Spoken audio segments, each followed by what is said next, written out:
అయ్యో బావా నువ్వా? నిజంగానే నిన్ను పూలు అమ్ముకునేవాడు అనుకున్నాను. సారీ బావా. ఏ పూలవాడైనా డైరెక్ట్ ఇంట్లోకి వస్తాడా? నువ్వే కదా పూలు తెమ్మన్నావు. చెప్పాను, కానీ ఇలా తట్టలతో బుట్టలతో తెస్తావని నేను ఎలా అనుకుంటాను?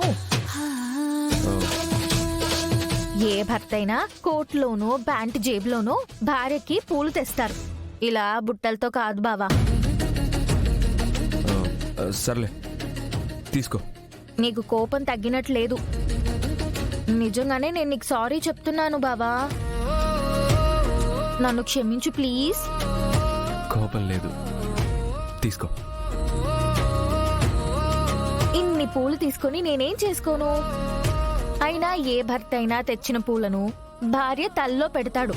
నువ్వు కూడా నా తల్లో పెడితే బాగుంటుంది బావా. సరే పట్టుకో.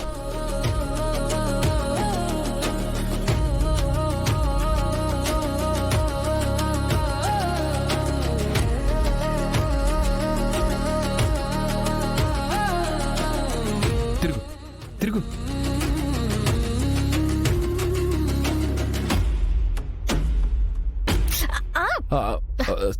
సారీ.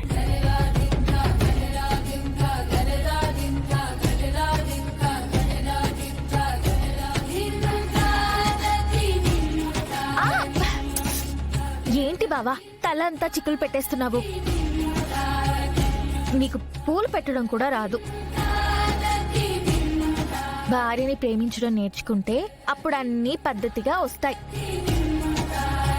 ఇదిగో ఇలా పాయ తీసి అప్పుడు పూలు పెట్టాలి. సరే. గగనానికి భువనం, భువనానికి గగనం, మన కోసం మనమంటూ నిలిచాయిలా. చినుకంత వర్షం, అణువంత పాశం, సంద్రాన్ని తాకింది సెలయేరులా.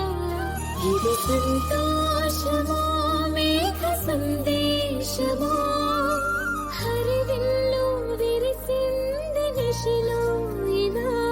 మది సందేహమో విధి సందోహమో, బంధాలు మారాయి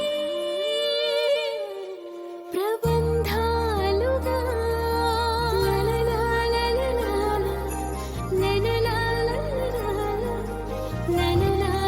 నువ్వు చెప్పినట్టు నేను భార్యని ప్రేమించడం రాని భర్తనే.